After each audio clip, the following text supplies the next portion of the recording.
I've got something a little bit different for us today. This is Advanced HeroQuest. This is definitely an older game that was put out just by Games Workshop as a follow-up to the original HeroQuest that didn't have the association of Milton Bradley with it.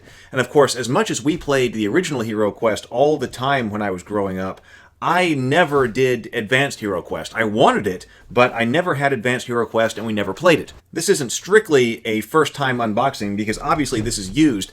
I ended up finding this on eBay and I bought it on eBay. It said that it was in good condition and that everything was there, so I guess we'll see. I have looked at it before, several months ago, or actually a couple years ago, because I wanted to get things out and paint it up and try to play it. And actually, I did take it over to my brother's house and said, let's see if we can get into Advanced HeroQuest and see, but we ended up deciding to not. So I've never even played it, and it's been a while since I've opened it up, but I think it would be a good game to paint up. So let's take a look and see what's inside the Advanced HeroQuest box. I do like, by the way, that there is so much of an ode to the original HeroQuest in this box. I mean, of course, the art style is different, but as far as what the characters are wearing, what they look, you got the elf, you got the barbarian, you got the wizard, you got the dwarf, you've got the goblins wearing their mail with like an open front tunic on it in it. Everything looks like it is supposed to look, or it did look in the original HeroQuest. All right, let's see what's inside. Well, let's see here. There are the rules. Let's look at that last. So this is a tile game, so this doesn't have one of the boards like the original HeroQuest does that just opens up. I kind of like that. I think there's a lot to be said about this. So this one has got different tiles.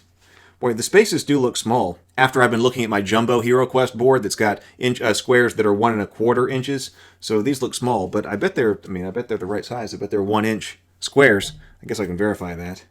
Oh no, they're smaller than that. Okay, so no wonder they look small. So these are more like 7/8 of an inch. So these are small. These are small tiles. Yeah. How about that? Boy, if you were to make some new dungeon tiles, and I really need some just general dungeon tiles, so I bet you could make them, like this. I mean, that seems like these would be suitably generic for an entire tile set. I mean, looks like a bunch of squares and stuff. But make this at jumbo size. Make it that jumbo size like I did with my HeroQuest board. That way you'd have a much more impressive dungeon tile set. So, lots of dungeon tiles. That bag looks like all different kinds of tiles. We do have the Wizard's Lair. First, find the runic key to open the way to the Shattered Amulet. The Rotating Room. Beware, many guardians do not rush into grabbing the amulet. The Magic Maze. Within each room, the guardians are undying. The Plague Temple. Beware, traps. Okay. That looks like something from the original HeroQuest. So that just looks like basically all tiles here. Got a stand-up door. Let's see, these tiles here. They say things like ambush, trap, character, fate, trap, character, escape. Wandering monster right there. All right. We've got oval tokens as well. Demonette, Greater Demon of Zenich, Clan Skyer. Don't know what those are for. We do have D12s, so D12s here. A bunch of different tiles. Look, we got some that have escaped. These tiles, I see skulls like the original HeroQuest. They've got numbers on them. Maybe that's to mark different numbers of wounds, more than stacking up a whole bunch of different ones. Treasure chest. Lots of extra bags. Was that mine or was that in here? I use one like that to open stuff. Probably seen it. I have no idea. It might have just been in here. No, look. There's mine. I guess when I bought it on eBay, I got somebody's knife. Alright, so we've got lots of doors that swing. That one's broken. But when they're not broken, they swing open. Oh, look, I guess there you go. Sort of video label. Alright, let's look at these miniatures. We've got men-at-arms with halberds. I have an idea. One of our dice trays here. So I can load up some of the miniatures. Okay, so here's a nice selection of miniatures so we can see what we've got here. So the Skaven are the big bad guys in Advanced Hero Quest.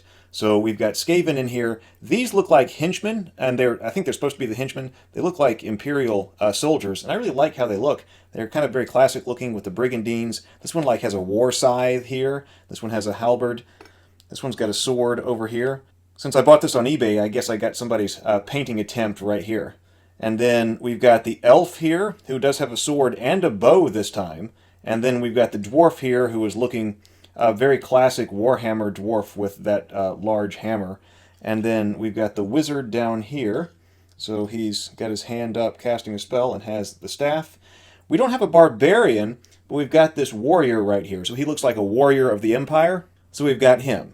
And then we've got a whole bunch of other Skaven miniatures as well. So looking here in this big bag, it looks like I just have a variety of a whole bunch of different kinds of Skaven, as well as more of our heroic henchmen. And I've got a sprue here of shields. Looks like good guy and bad guy shields. Oh, and I got a shield for the dwarf, and that looks like a shield for the warrior as well. I like these miniatures, especially, well, the Skaven included, but I like all of them, because these miniatures are still before the Games Workshop miniatures just became so hyper fantasy with so busy and a whole bunch of things on them. I enjoyed the original HeroQuest miniatures, painting them so much because they were so clean, simple, and they were really a joy to paint. And so it seems like, to me, it would be exactly the same kind of situation here with these guys. So it would be nice to be able to paint these guys up in the same kind of way. Not too difficult, and might even be a fun, quick painting project. I still think what it needs is some really nice dungeon tiles, though. I wonder if we'd come up with some way to do dungeon tiles based on this that was pretty easy and not just like impossibly time-consuming to make. Let's just do a brief glance at the rulebook here. Now, obviously, we've got a lot more rules than we do in the original HeroQuest. So when we're talking about Advanced HeroQuest, we are clearly going above and beyond. So we're not going to do a whole, learn how to play here, but we can kind of see what's here. So we've got Introduction, Exploration Turns, Exploration, Combat, Magic, the Game Master, Hazards, Treasure, Reference Sheets, Traps, Between Expeditions, Campaigns, HeroQuest, Solo Advanced HeroQuest. Oh, so this does have a solo mode. I think I was seeing that the original HeroQuest now has an app for it that will let you play solo. But I think it'd be interesting to play solo here too. The quest for the Shattered Amulet. I guess those are quests. And then blank sheets. Doors. Character and monster counters and dungeon counters. So those are the things that we looked at earlier. Yep, wound counters here. The Shattered Amulet, I guess that's what you're questioning for. Didn't this say that the quest for the Shattered Amulet, so amulet pieces, treasure maps, we looked at those. It does say we're using D12 dice. The hero character sheet. Wait a minute, don't we have... Yeah, there's a character sheet. It's nice, half a page. I like that. Weapon skill, bow skill, strength, and toughness. Oh, so we're going back to very much a Warhammer style type of stats and characteristics rather than original HeroQuest. So we got more advanced here, so looks like Warhammer. Speed, bravery, intelligence, fate, wounds, hand-to-hand combat, target weapon skill to hit roll. Okay, in Warhammer Fantasy Battles, you compared your weapon skill with the opponent's weapon skill, so I guess once you know your weapon skill, you fill that in. Combat ranged. I guess that's a range of the number of squares you are away, I suppose. Weapons, range, damage, armor, and equipment. That's a nice little character sheet. Setting up the dungeon. Exploration turns. So I think there is some kind of difference here between when you're exploring the dungeon and when you're actually in combat. I think the games go differently. So this is exploration turns, hero combat, or hero player phase. Exploration in general. Generating a dungeon. So I guess there is some type of...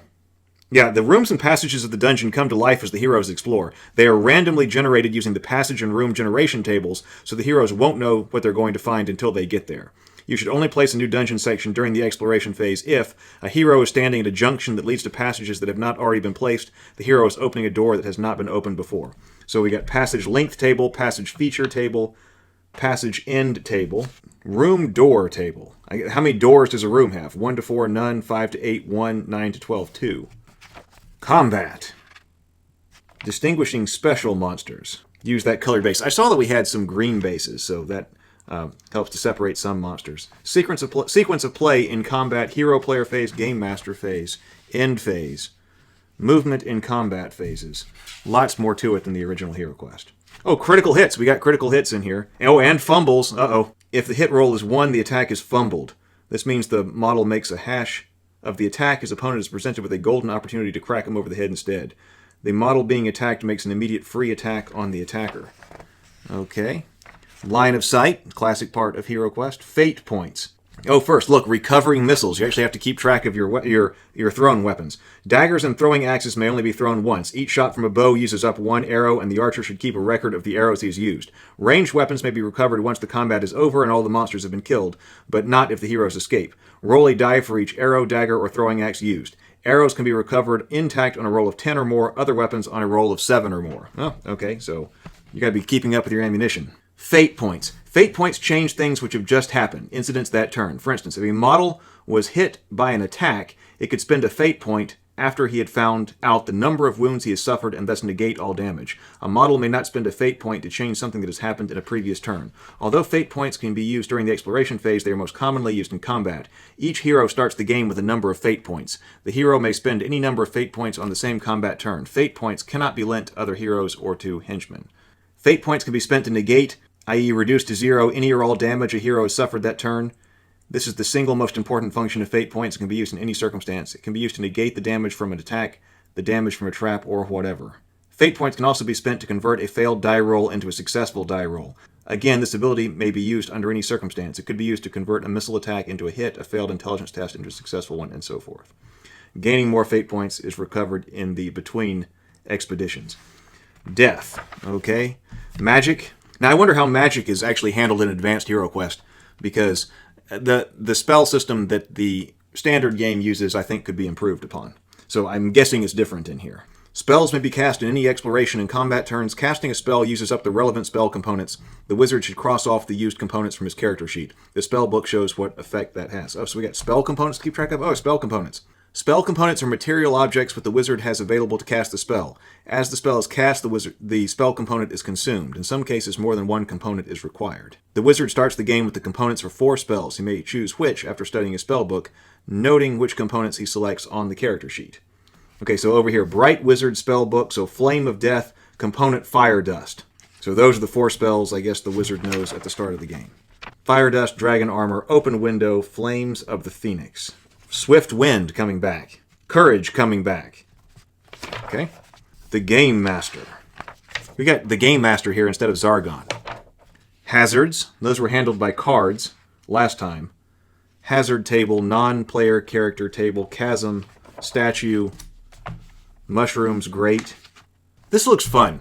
This looks fun. This is old school Games Workshop. It looks like something that I need to play. And even if nobody else will, well, there's a solo mode, so I might have to try that out. Magic weapons. Stats for all different kinds of monsters. I remember looking at catalogs with these old school Warhammer miniatures right here. I remember looking at catalogs with miniatures that looked like this when I was building Warhammer armies. Traps. Between expeditions. I guess this is like your downtime. Cost of living. Money lenders and wills. You know, I remember this from months or actually years ago when I'd opened this up the first time, and I talked about wills because it says that you need to go and make a will so that if you die during the quest, people know what happens to your stuff. Heroes cannot carry large amounts of money with them, no more than 250 gold crowns per hero and henchman, so they'll have to find somewhere safe to store any money they don't between expeditions. They can leave this money in their lodging. This is free and the money won't be subject to tithes, but there's a chance the money will be stolen. Alternatively, they can take money to a moneylender who will bank their spare cash for a small fee of 5 gold crowns paid after every expedition. The drawback is there are tithes and the fact the money isn't so easy to get if the hero dies.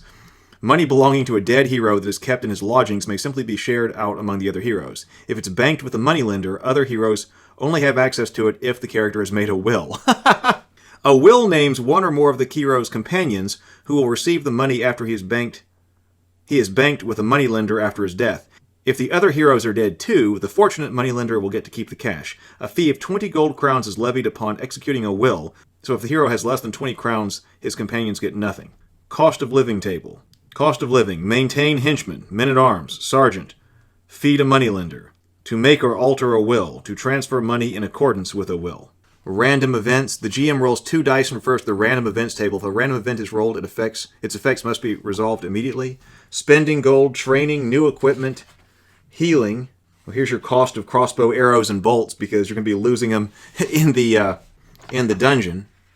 Henchmen, attracting henchmen, hiring henchmen, embarking on the next trip. So the sergeants were the guys with swords, and then the men-at-arms are the ones with just the halberds, I guess.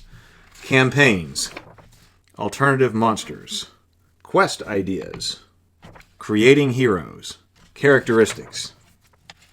Oh, this is interesting. It says, if you own a copy of Milton Bradley's HeroQuest game, the following rules tell you how to use the HeroQuest components in Advanced HeroQuest. These rules are optional, and the players must agree the rules will be used when the game starts. High Elf, HeroQuest monsters, room furnishings, fireplace, the rules. Oh, so this is like if you're searching them or something.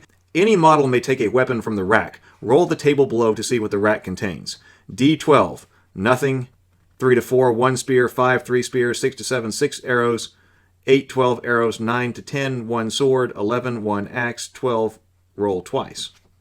And the bookshelf. On an 11, a spell book. The spell contains 4 spells. Roll on the table for magic wands to determine which spells are in the book. 12, a treasure map. Oh, using the HeroQuest board. So I bet I could read this section and find out how I could use my Jumbo 3D HeroQuest board for this. Solo Advanced HeroQuest. The Quest for the Shattered Amulet. Skaven. Monster reference table, monster matrices, and then the back, a place where the heroes can map as well as their character sheet. All right, well, I guess that is a look inside of Advanced HeroQuest. I think it looks cool. I think it's got some charm about it as I just went through it here.